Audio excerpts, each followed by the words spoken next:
Hi, I'm Jerry, and this is the first episode of my podcast, Quiltknit17. Thank you for checking it out. I really appreciate it.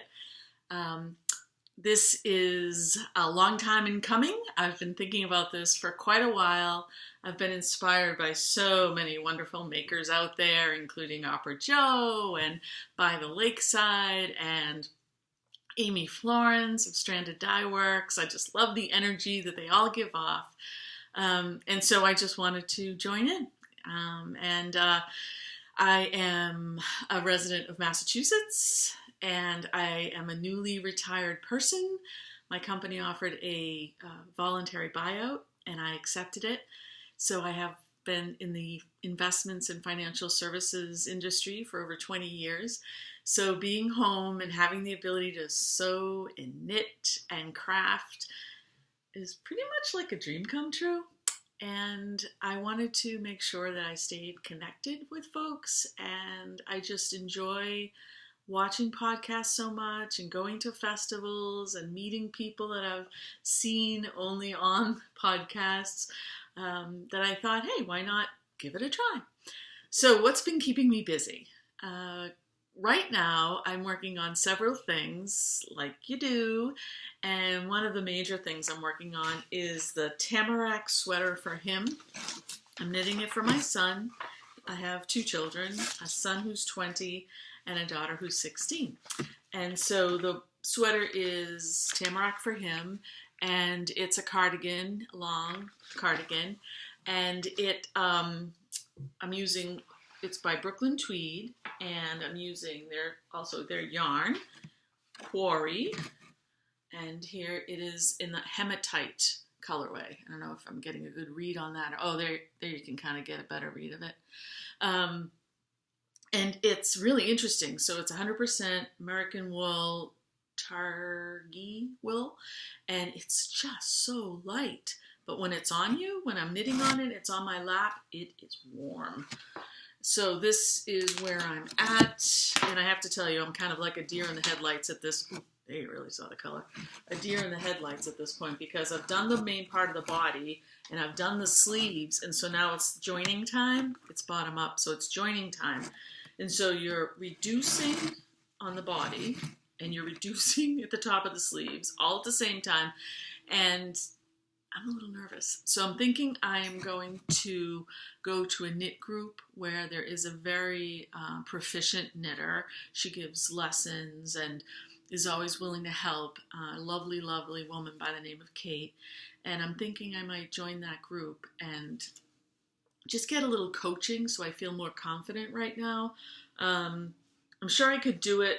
I think I need some you're on the right path kind of coaching. So that's that. And I had promised it for Christmas, so I think I should be well on my way. I don't think that's going to, although there is that big shawl collar. So, but no, I really feel confident that I'll have it under the tree. The other thing that I'm working on, and it probably happens to everyone, that you're just kind of minding your own business and this project kind of comes over and gets you. And that project would be the Vila shawl by Curious Handmade. I had done the beginning point cal, the Hohi Locatelli. Can you tell I'm nervous?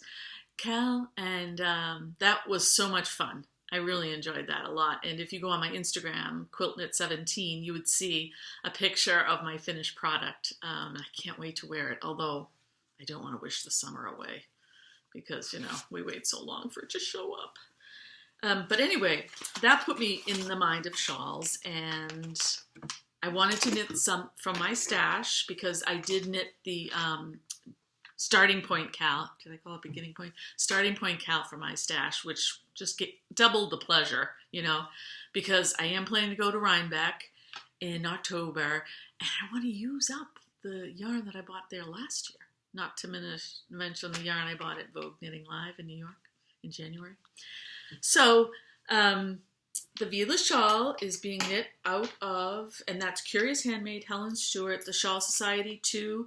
I did a bunch from her Shawl Society 1, so I knew I loved her designs. And I just saw this on Instagram. Somebody was doing it, and I said, okay, I'm in. And I just can't get over this because I bought these yarns separately, right? And so they were all in my wheelhouse. But now putting these together, this is not my jam, but it's becoming my jam. Look at how, now this is Madeline Tosh Sock Electric Rainbow. And I bought this in Boston at Bead and Fiber. And they don't carry a lot of yarn. It's mostly beads, but they have this Madeline Tosh assortment, and this is it. So this is Electric Rainbow knit up in a garter, the rib part. And look at it. It's so cool. I mean, the black that's in it is interspersed throughout it. It really comes through. But then when I put it together with this gradient set, but of course this is just one of the colors in the gradient set. Do I have it nearby? I do. Is this it? Oh, I don't think I have but it was a little lighter than this. And that's what's creating this yellow. It's like a yellow green. And then interspersed, right, is the Electric Rainbow. And I couldn't believe it. You know, you start knitting and it's like, wow, this is really cool. So that's where I'm at. And then I knew there was lace involved. And let's be honest, that's my nemesis, lace. And I'm not sure it's lace pattern or the lace weight. Because I know somebody referred to this as simple lace. And I thought, oh, that's why I'm able to do it. But I'm enjoying it. And I think my holes are in the right place, which sometimes they're really not. Sometimes they're. But on this one, it's going well. I'm enjoying it. So this is also from the gradient set, and I had that, and I didn't bring it up. It's River. I'm gonna get back to you on that one on the gradient set. But I bought it at another yarn in Burlington, Massachusetts, and I'm really liking it. I think when I go back on the other side, when we go back to this, I think I'm going to use a different color green from the gradient to mix with the Electric Rainbow. So we'll see, but it's really fun. It's really a fun knit. And it's like, what does Opera Joe say? And some others, it's like potato chip knitting. I really shouldn't get that wrong because like that's my favorite food group, potato chips. And I'm keeping it in my Aggie's bag that I just recently purchased. And as part of my purchase, she included these lovely progress keepers and stitch markers. So that was really a nice surprise. And I love the bag. I mean, who can look at this bag and not smile? Daisies, love it, love it, love it. Okay, and then the other thing, and I'm keeping the Tamarack for him sweater in this cool bag that we got last September. We were fortunate enough to go visit London, and we went to Winston Churchill's war rooms, which are bunkers, and this was one of the bags in the museum that I just got. I just thought it was, of course, I assumed naturally it would be a knitting bag, but it's nice and big for the big sweater. The other thing I like to do is, oh, wait a minute, I have one more knitting project that I'd like to share. Now this is, all the yarn in this project is from Green Mountain Spinnery, I believe is the name of it. Yes, Green Mountain Spinnery, and I purchased it at the New Hampshire Sheep and Wool Festival, which was in early May. And it was a nice festival. It was small, but very nice.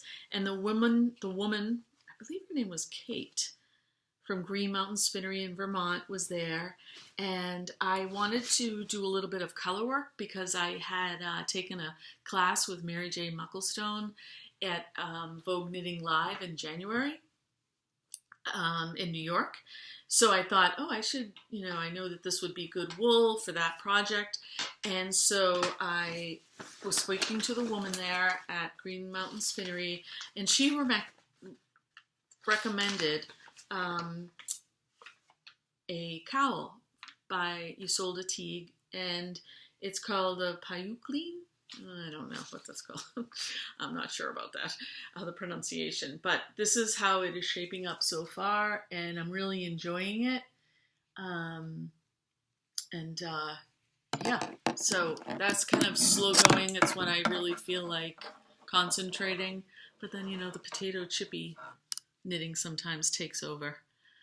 But yeah, that's a lot of fun.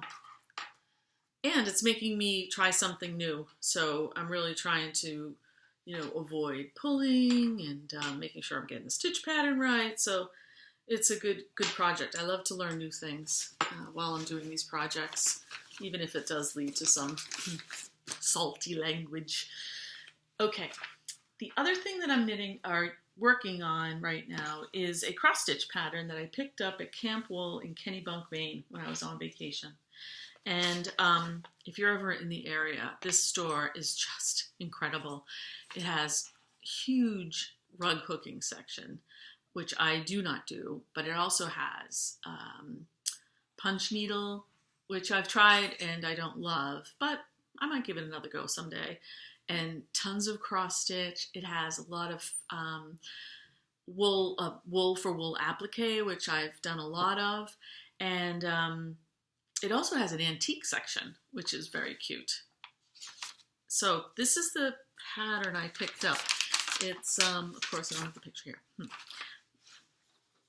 So it's going to be, when it's finished, a box, like a little box that I can have by me when I sew for my little threads. And really what it says is, let me get this right, stitching by the sea is where I long to be. And man, if you knew me, you would know that's exactly my motto. Stitching and the ocean. Two favorite things. I love, love, love. So I'm enjoying this. And the best part about this pattern is, check out these fish. Do they make you smile or what? I just thought they were the cutest things ever. I still giggle at them. And then in the center, which will be at the bottom of the box, is a sand dollar. And so that's the stitching side right there. And that is, I don't know where, I just have been leaving that at the end of the couch. I haven't really been putting it away. And I think that might be it for my first podcast. Could that be it? I think so. So again, thank you for joining me. I hope to podcast again. I hope to podcast again in another 2 weeks. And bit by bit, join the podcasting community. Take care now. Thank you.